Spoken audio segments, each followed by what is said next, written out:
ಹೌದಾ, ಎಲ್ಲ ಆರಾಮ? ನಾವೆಲ್ಲ ಫುಲ್ ಸೂಪರ್ ಗೊತ್ತಲ್ಲ ಮೊದಲೇ. ಹಾಂ ಹಾಂ ಹಾಂ. ಏನಪ್ಪ?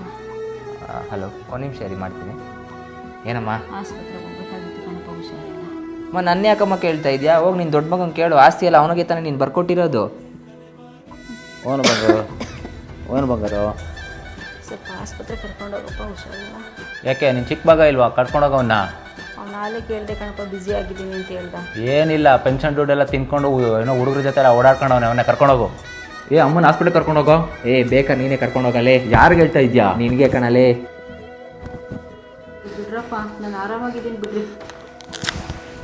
ಕೈತೆಗೆ. ನನ್ನ ಮಕ್ಳಂತ ಮಕ್ಕಳು ಪಡಿ ಪುಣ್ಯ ಮಾಡಿರ್ಬೇಕು ಕಣಕ. ಹಾಸ್ಪಿಟ್ಲಿಗೆ ಕರ್ಕೊಂಡು ಹೋಗಿ ಬಂದರು, ತುಂಬ ಚೆನ್ನಾಗಿ ನೋಡ್ಕೊತಾರೆ. ಇಬ್ಬರು 2 ಕಣ್ಣಿದ್ದಂಗೆ ಕಣಕ ನನಗೆ. ನಂದು ಏನು ಪುಣ್ಯನೋ ಗೊತ್ತಿಲ್ಲ ಕಣಕ. ನನ್ನ ಇಬ್ಬರು ಮಕ್ಳಿಗೆ ದೇವ್ರ ಥರ ನೋಡ್ಕೊತಾರೆ ನನ್ನ.